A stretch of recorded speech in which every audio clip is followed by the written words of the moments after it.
Hello dear students, this is Dr. Isha Gavdi from Physics Vision. So paper discussion of lecture cadet 2021 part 2 हम आज continue कर रहे हैं from 41 to 80। तो चलिए स्टार्ट करते हैं। The first question number 41, different method use to achieve population inversion are. किसी भी तरीके से अचीव कर सकते हो, डायरेक्ट एक्साइटेशन से, एटम एटम कोलिजन से, केमिकल रिएक्शन से, बस होना चाहिए population inversion. Okay, next question, in stimulated emission the emitted photons. Stimulated emission कौन सा होते हैं? लेजर्स। लेजर क्या है? कोहेरेंट और मोनोक्रोमेटिक है। When the applied external field is weak as compared to internal fields due to spin-orbit interaction, a spectral line is split into a number of components, and the effect is called Zeeman effect. Next question number 44. If the K-alpha radiation of molybdenum has a wavelength of 0.71 angstrom and the wavelength corresponding to copper 29 is, वो निकालनी है हमें। तो हमने पढ़ा हुआ है frequency का फॉर्मूला, मोजले लॉ होती है जिसको बोलते हैं हम कि z-1 होल स्क्वायर पे प्रोपोर्शनेट होती है। तो जो वेवलेंथ है वो इन्वर्स होती है। दैट मीन्स कि wavelength is proportional to 1/z-1 square. ठीक है, तो अब हमें किसकी वेवलेंथ पूछे? कॉपर की, मतलब lambda of copper upon lambda of molybdenum. ऊपर आ जाएगा z of molybdenum -1 over z of copper -1 whole square. तो मॉलिब्डेनम का 42 है, तो मतलब 42 - 1 41 × 41, और ये वाला हो गया 28 × 28, और लैम्डा ऑफ मॉलिब्डेनम यहाँ लाके मल्टीप्लाई कर देंगे। तो जब आप इसे पूरा सॉल्व कर लेंगे आपका एग्जैक्ट आंसर आ जाएगा विच इज 1.52 एंगस्ट्रॉम।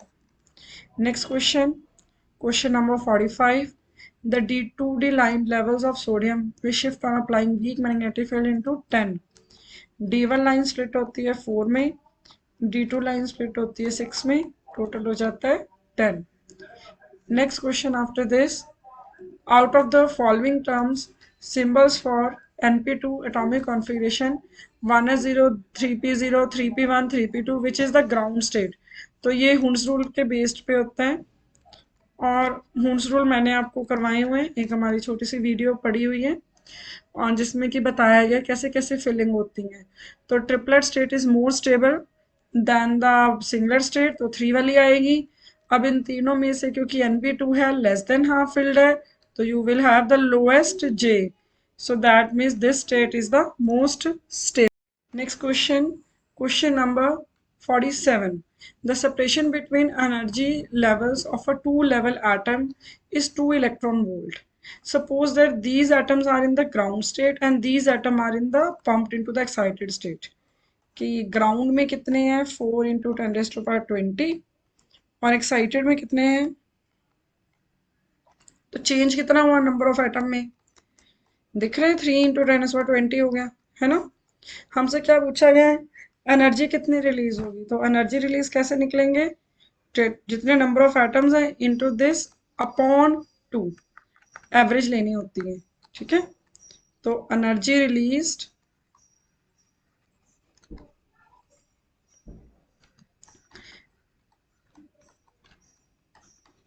तो क्योंकि ग्राउंड स्टेट में मान लेते हैं कि हम ग्राउंड स्टेट की जो एनर्जी है वो 0, तो इन दोनों के एनर्जी डिफरेंस के हिसाब से इसको कर लेते होते हैं, एंड इट बिकम्स 3 × 10⁻20, और इसकी एनर्जी है 2 इलेक्ट्रॉन वोल्ट। तो 1.6 × 10⁻19, नीचे भी 2 है, सॉल्व करके 48 आंसर आ रहा है। Next question number 48, the infrared rotational absorption spectra of a diatomic molecule show equivalent spacing with 20 cm। The position of first Stokes line। एक बात आप बड़ी ध्यान में रखें कि जो रोटेशनल स्पेक्ट्रा होता है उसमें लाइंस के बीच की स्पेसिंग 2b होती है, और जो रमन स्पेक्ट्रा होता है उसमें अगर ये 0 लाइन है, ये स्टोक्स लाइन है, ये एंटी स्टोक्स लाइन है, ठीक है, तो ये डिफरेंस 6b है और ये डिफरेंस 6b होता है। तो अगर 2b गिवन है आपसे पूछा जा रहा है फर्स्ट ड्रमन स्ट्रोक की क्या लाइन हुई, मतलब 2b = 20, तो b किसके इक्वल आ गया 10। और फिर इसके बाद हम क्या बता रहे हैं कि रोटेशनल रमन स्पेक्ट्रा में कितने पे दिखाई देगी, तो 6 भी होता है, 6 × 10 60। बड़ा ही सिंपल क्वेश्चन है, प्रोवाइडेड कंसेप्ट क्लिक होना चाहिए। Next question, the separation between the first stroke and corresponding anti stroke line, अभी बताया ना दोनों के बीच में टोटल कितना हो गया, 6 + 6 12 हो गया। Next question, the order of magnitude of energy gap of typical semiconductor, semiconductor में 1 मिली इलेक्ट्रॉन वोल्ट होता है। नेक्स्ट क्वेश्चन, क्वेश्चन नंबर 51, ये तो पूरा बनवाया गया है आपको टेबल कि एन प्रिमिटिव सेल में 3p - 3 3d में होता है, 2p - 2 2d में होता है, और p - 1 1d में होते हैं, क्या optical branches. Next question, question number 52, in the case of in AC Josephson effect on applying the biasing voltage V, the frequency of the current will be, इसका मुझे एग्जैक्ट सॉल्यूशन नहीं दिखाई दिया, लेकिन इसका आंसर आप याद रख लीजिए, जैसे मैं स्टूडेंट्स को कराती हूँ तो E = H नहीं होता है ना। AC जॉसफन इफेक्ट में बस ये है कि भी जॉसफन में 2 जंक्शन बनते हैं तो 2 इलेक्ट्रॉन वोल्ट के हिसाब से याद करवाया था मैंने, आप भी ऐसे ही याद कर लीजिए। Mix state is found, mix state किस में होती है, टाइप 1 में होती है, टाइप 2 में होती है, टाइप 1 तो प्योर होते हैं ना, इसलिए ये मिजनर इफेक्ट को स्ट्रिक्टली फॉलो करते हैं। Next, Einstein theory of specific heat is, Einstein की थ्योरी क्या है, क्वांटम थ्योरी है। क्लासिकल कौन सी है, क्लासिकल वाली जो सबसे पहली थ्योरी आई थी, ठीक है, कौन सी थ्योरी थी, आप मैसेज करिएगा कि क्लासिकल थ्योरी कौन सी थी स्पेसिफिक हीट की। Next question after this, diamond lattice can be considered as combination of two FCC lattice 1/4 of length. There are 8 atom per unit cell.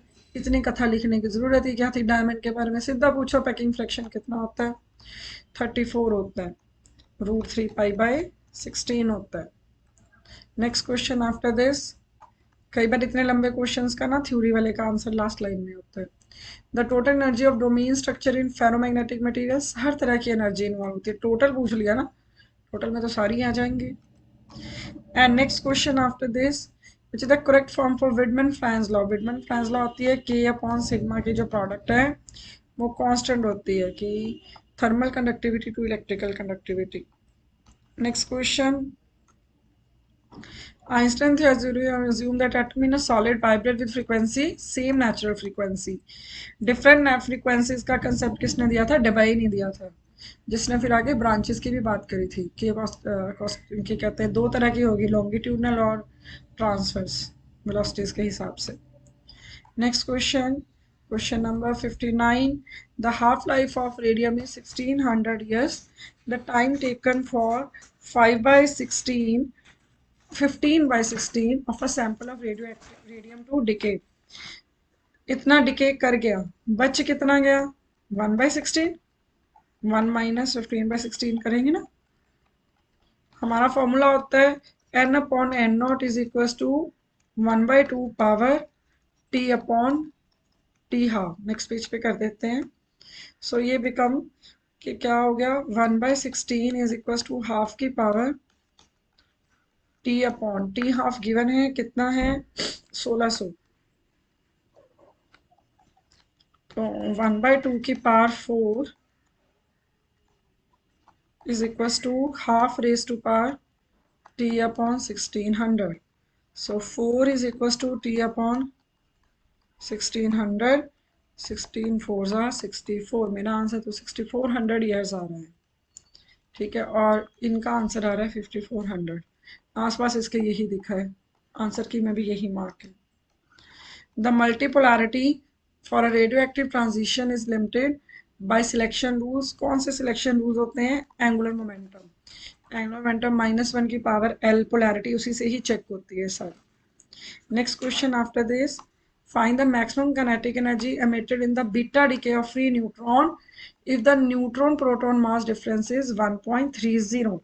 देखिए इन्होंने उनके बीच का डिफरेंस हमें खुद ही बता दिया है, मतलब इतनी चीज हमें कैलकुलेट नहीं करनी। ओके, तो दैट मीन्स ये क्वेश्चन सिंपली हो सकता है कि neutron changes to proton, electron, electron के साथ क्या निकलते हैं, एंटी पार्टिकल। जो इलेक्ट्रॉन नेगेटिव होता है ना, तो नेगेटिव के एंटी।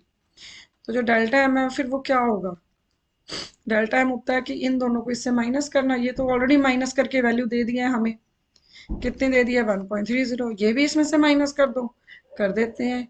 तो प्रोटॉन की रेस्ट मास एनर्जी कितनी होती है, इलेक्ट्रॉन की रेस्ट मास एनर्जी कितनी होती है, 0.511 MeV।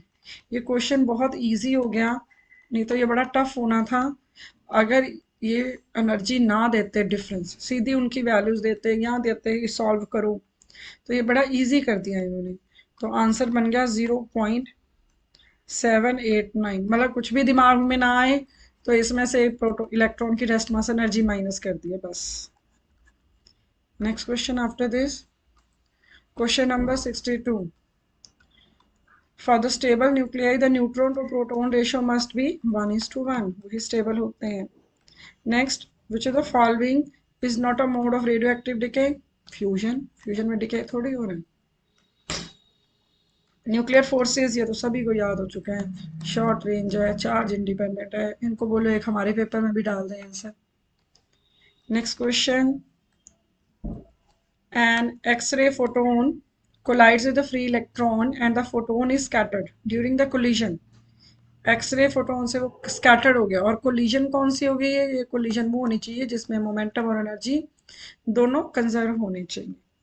And then electric charge of quark, quark के तो फ्रैक्शनल चार्जेस होते हैं, कैसे बताया था, CUT कट सही वर्ड बन रहा है तो +2/3E। DSB वर्ड का कोई मतलब ही नहीं है ना, -1/3E। Charm up top, down strange bottom, so it is less than electronic charge। And next after this, shell model of nucleus is based upon spherically symmetric। इसका मैंने थोड़ा सा स्टडी करा था, क्योंकि हम ये पढ़ते हैं कि ये ना पोटेंशियल, सेंटर फोर्स पोटेंशियल में होना चाहिए शेल मॉडल। तो फिर मैंने ना इसका थोड़ा सा इसको स्टडी करा कि एक्चुअल में ये कहानी बोली क्या जा रही है। शेल मॉडल की ये स्टोरी मिली है मुझे कि बुक में इसके बारे में जो बताया गया। अब अगर इस स्टोरी को हम थोड़ा सा ध्यान से पढ़ें,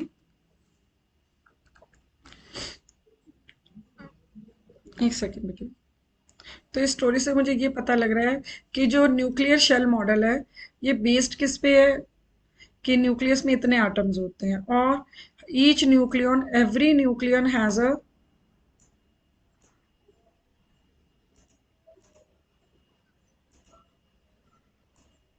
हाँ जी, so every nucleon is in definite energy state and move independently of one another, and we consider it as independent shell model। In such model all nucleons are move in a central force field, but ये central force field पता नहीं लगती, ऐसा कोई object है नहीं, तो we consider it to be different from atomic shell structure.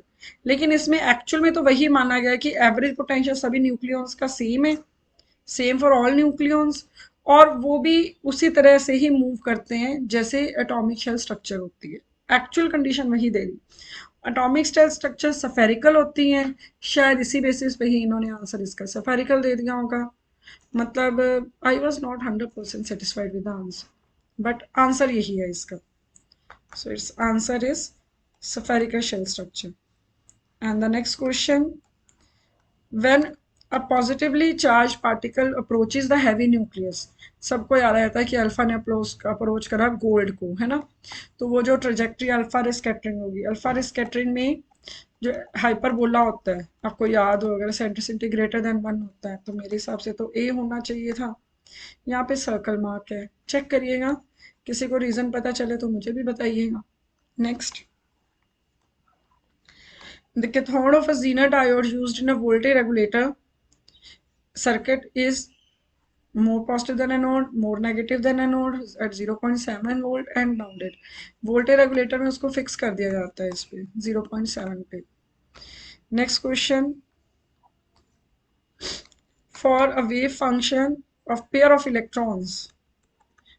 electrons, it would be symmetric under the exchange of position of two electrons, anti-symmetric under the exchange of position of two electrons. तो हमें ये बताना था कि ये क्या होना चाहिए, कि सिमेट्रिक होना चाहिए कि एंटी सिमेट्रिक होना चाहिए। हमने ना एक वेव फंक्शंस की इक्वेशन पढ़ी हुई है कि ये जो एटम्स होते हैं फर्मियोन्स होते हैं, और ये किसको फॉलो करते हैं, फर्मी ड्राग स्टैटिस्टिक्स को फॉलो करते हैं। तो अगर फर्मी ड्राग स्टैटिस्टिक्स को फॉलो कर रही हैं तो इनका जो एग्जैक्ट सिस्टम है वो क्या बनना चाहिए, पहले तो हमें ये भी दिमाग में रखना पड़ेगा। आपको याद होगा एक पेपर में हमने ये क्वेश्चन करा भी है। सो मैं इस क्वेश्चन पे इतना क्यों रुक रही हूँ, क्योंकि मुझे इसमें पॉलिस एक्सक्लूजन प्रिंसिपल कहीं वायलेट होता दिख रहा है। लेकिन जब हम पेयर ऑफ इलेक्ट्रॉन्स को बोलते हैं तो पेयर ऑफ इलेक्ट्रॉन्स क्या ये बोसोन्स की तरह बिहेव करने लग जाते हैं।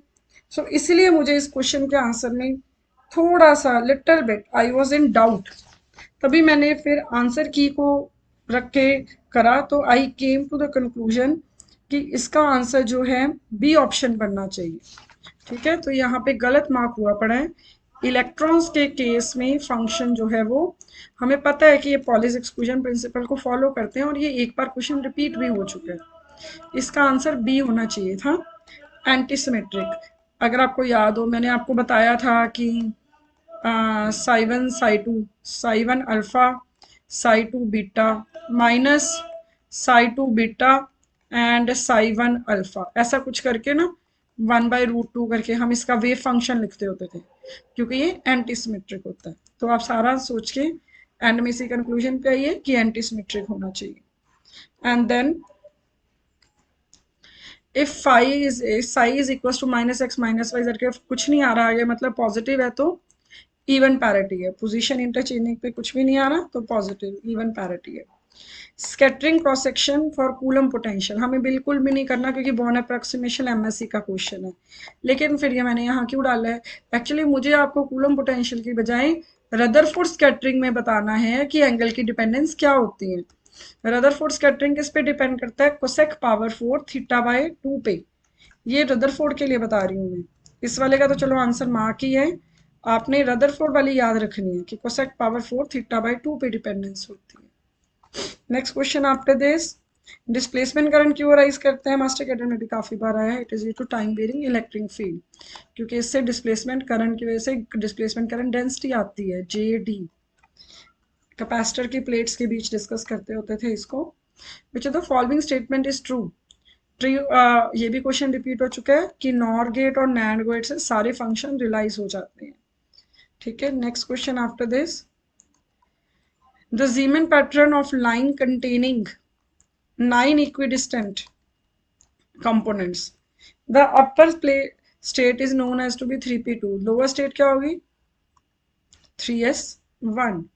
ठीक है, ये क्वेश्चन भी देखो 9 इक्विडिस्टेंट लाइन किस में आती थी, अगर आपको याद हो 9 इक्विडिस्टेंट लाइन हम तब डिस्कस करते होते थे जब हम ये बोलते थे कि हमारा कौन सा है नॉर्मल जीमन इफेक्ट है, तो उसमें नीचे वाला एटम जो है वो 3s1 स्टेट में होता है। Next after this, Zeeman effect could not be proved by Bohr model, question repeated है। next question, the binding energy of hydrogen atom is this much, magnitude of binding energy of positronium। पोजिट्रोनियम और इसमें क्या फर्क होता है, electron bound to proton है, electron bound to positron है, size का फर्क है ना। इसमें इलेक्ट्रॉन और प्रोटॉन का रिड्यूस्ड मास इलेक्ट्रॉन डोमिनेट कर जाता है, लेकिन ये तो दोनों एक जैसे हैं, दोनों एक जैसे होने के लिए जो रिड्यूस्ड मास है वो हाफ हो जाएगा, तो दैट इज वाई जो आंसर है उसको हाफ करा गया है। ठीक है, that is why it's answer is half, so it will be 13.6/2। Okay, चलिए सो नेक्स्ट हम आगे चल रहे हैं।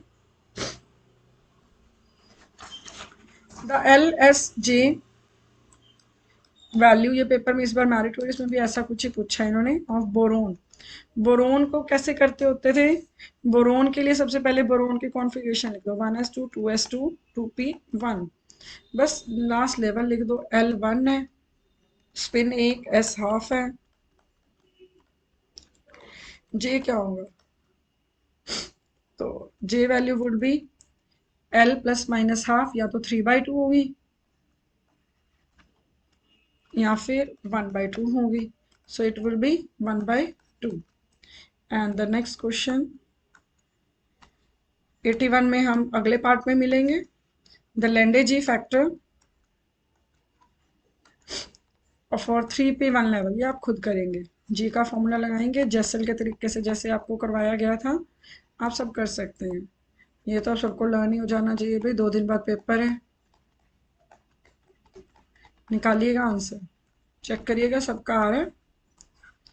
अगर आपको किसी भी क्वेश्चन में कोई प्रॉब्लम लगती है, do message in the chat box. हो सकता है हमसे भी कराते कराते कुछ गलती हो गई हो, so that we can rectify the issue. Okay, and do comment, do like the channel, subscribe करें, वीडियो को लाइक करें. ठीक है, thank you. And next we will meet from 81 forward in the part 3.